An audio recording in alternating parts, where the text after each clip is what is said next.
ازيكم أصدقائي؟ فصل جديد من يوجين وجين تاي، ونكمل الفصل من آخر مرة وقفنا فيها.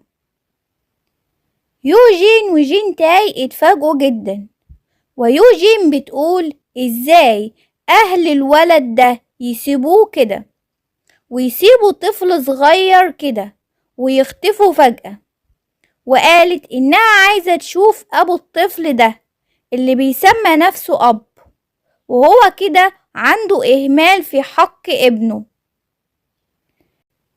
سكرتيرة الأوتيل قالت بس هما شكلهم ما اختفوش ولا حاجة عشان الباب كان مكسور. طبعا يوجين وجين تاي انصدموا جدا. بعدها هما راحوا للكاميرات المراقبة وطلبوا من الراجل اللي واقف على الكاميرات انهم هيشوفوا الكاميرات، فالراجل اصلا كان شكله نايم وقال لهم ماشي.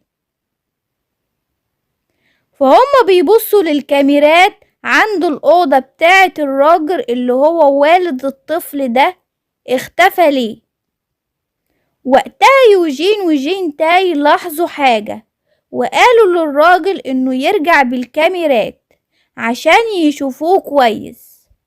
فجأة هما شافوا في الكاميرات انه في عصابة راحت لغرفة الراجل ده وخطفوه، والطفل وقتها فضل لوحده. ويوجين كانت زعلانة جدا من شكل الطفل في الكاميرات.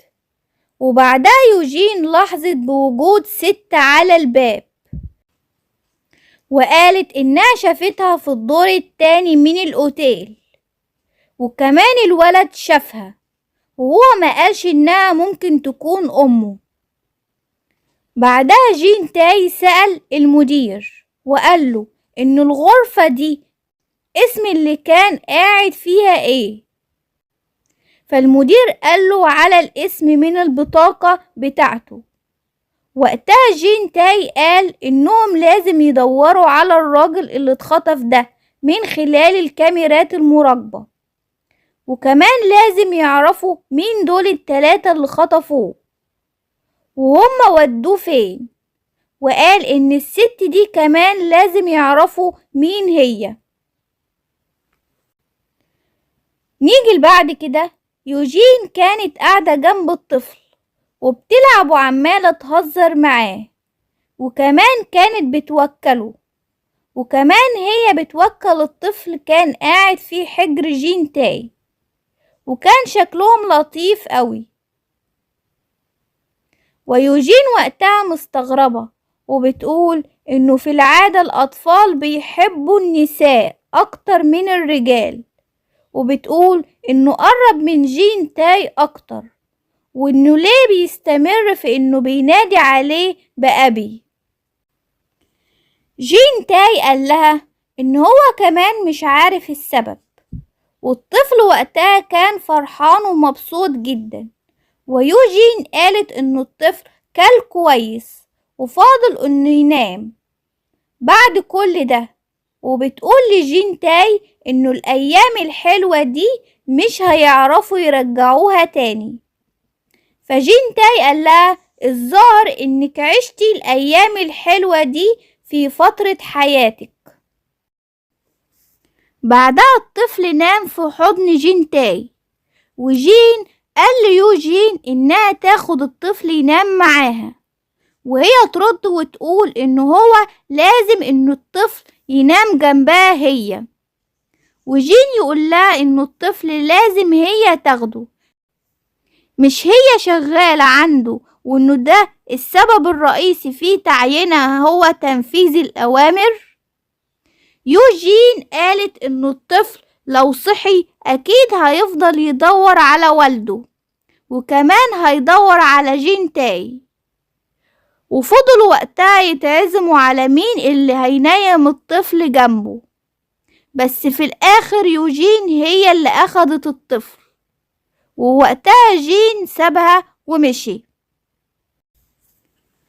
في نص الليل الطفل قام وفضل يعيط، ويوجين مش عارفة تتصرف معاه ازاي.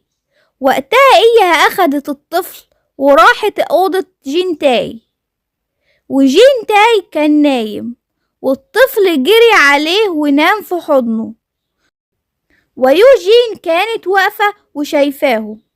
وبعدها هي سابتهم ومشيت، ودبست جين تاي في النوم جنب الطفل.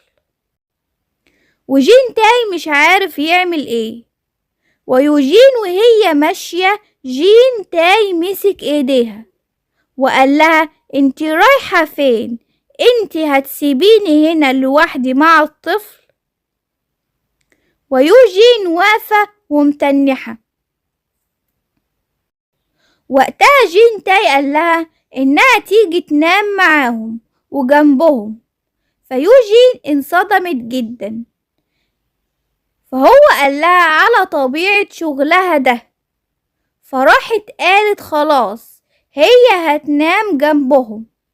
وفعلا يوجين نامت جنبيهم، وكان شكلهم لطيف جدا مع بعض. يوجين وقتها سرحانة وبتفكر وبتقول مع نفسها انه ازاي انتهى بيها الامر لكده بالطريقة دي، عشان هي في نفس السرير مع جين تاي في نص الليل، وبتقول ان هو امور قوي ورائحته لطيفة جدا، وهي بص عليه. نيجي لتاني يوم الصبح، يوجين بتفتح عينيها بتبص لقيت جسم جين تاي قريب منها جدا، فهي اتفاجئت وانصدمت، وبتقول مع نفسها انه ليه هي قريبة منه كده، وكمان ايده حاططها حوالين خصرها، وهي بتحاول تشيل ايده مش عارفة. بعدها فجأة الطفل جه، وجين وقتها صحي وبيبص لقي يوجين قدامه، وهم فضلوا باصين لبعض. بعدها الطفل وقتها كان بيلعب مع جين تاي، ويوجين وقتها قالت انها تروح الحمام، فهي راحت وواقفة ورا الباب وسرحانة وبتقول مع نفسها انها مش عارفة انها تمسك قلبها من بعد الآن لو قلبها استمر في النبض بالطريقة دي.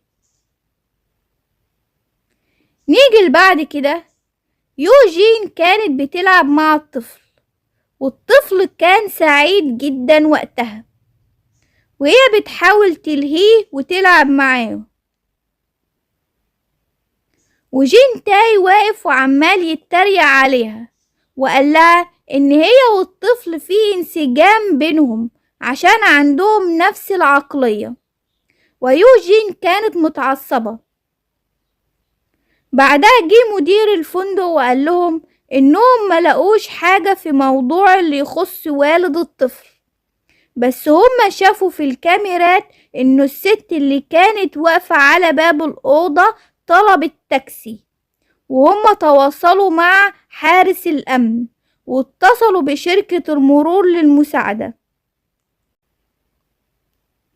يوجين قالت انها افتكرت لما شافت الست دي لما كانت ماسكة قلم كأنه لونه ذهبي وعلى فوقه رقم 100 وشكله غريب جدا.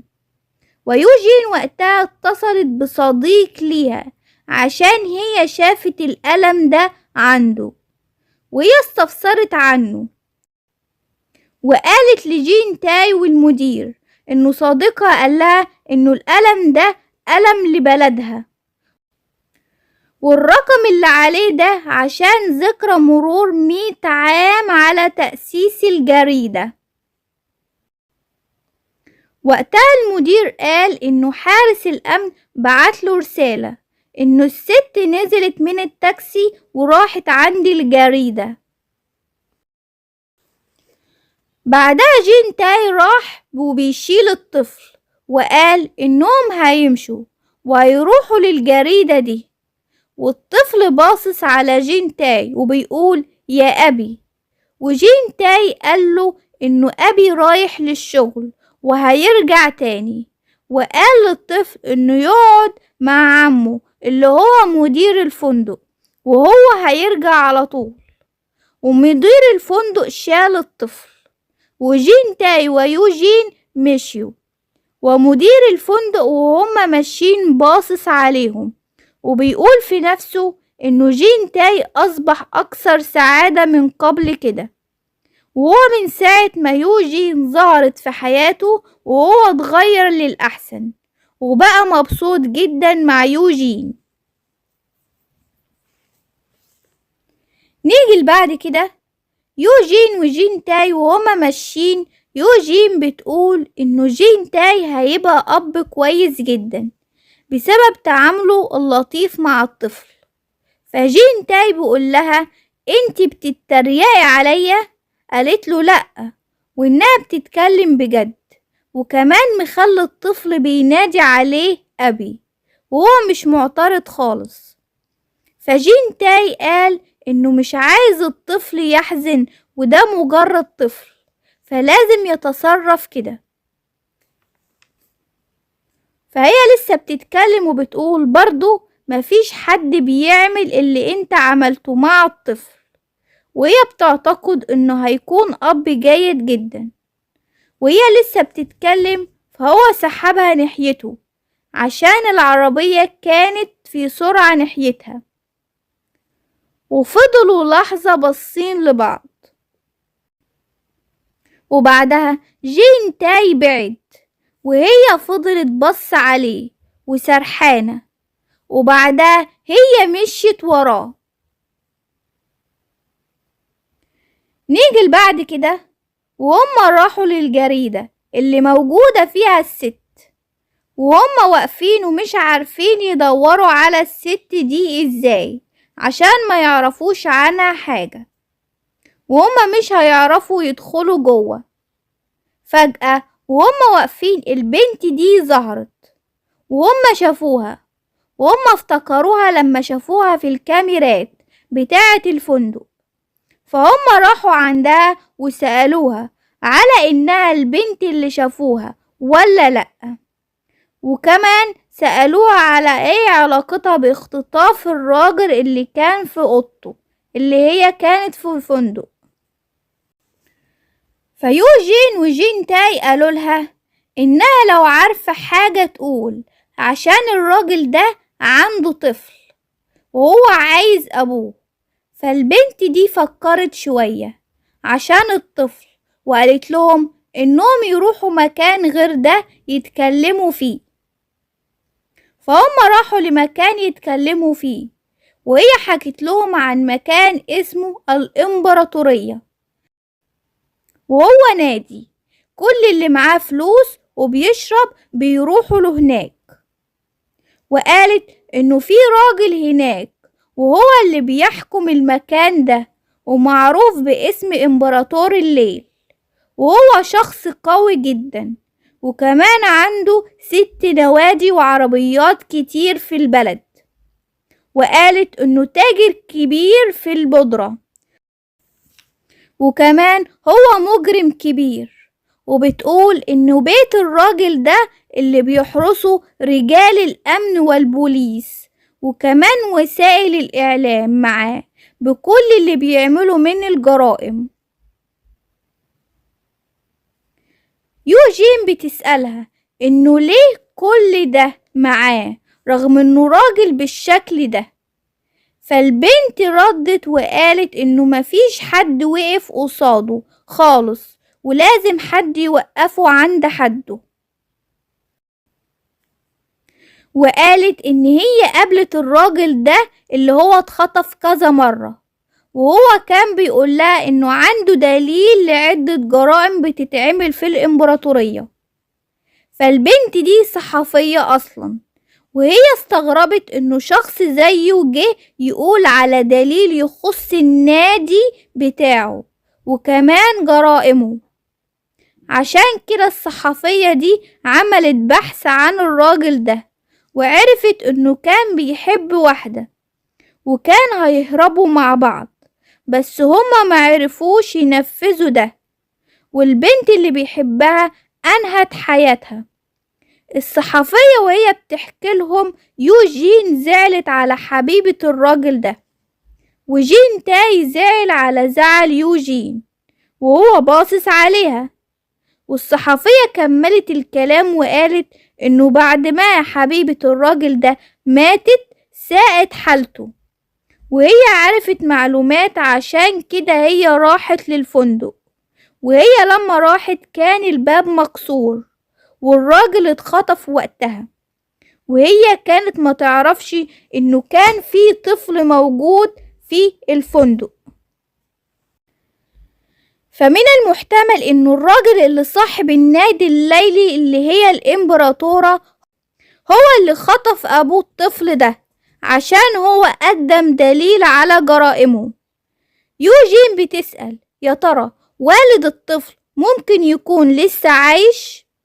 فالبنت قالت انها مش عارفة، بس عشان هو يعتبر خان صاحب النادي فمن الممكن يتم التخلص منه. وجين تاي وقتها بيفكر انه لو هو عايش ممكن يكون محبوس فين. فهما الاتنين فكروا انه ممكن يكون موجود في النادي الليلي اللي هو اسمه الامبراطورة. وبكده يكون انتهى الفصل، وتابعوني في الحلقات اللي جاية عشان نكمل باقي الفصول.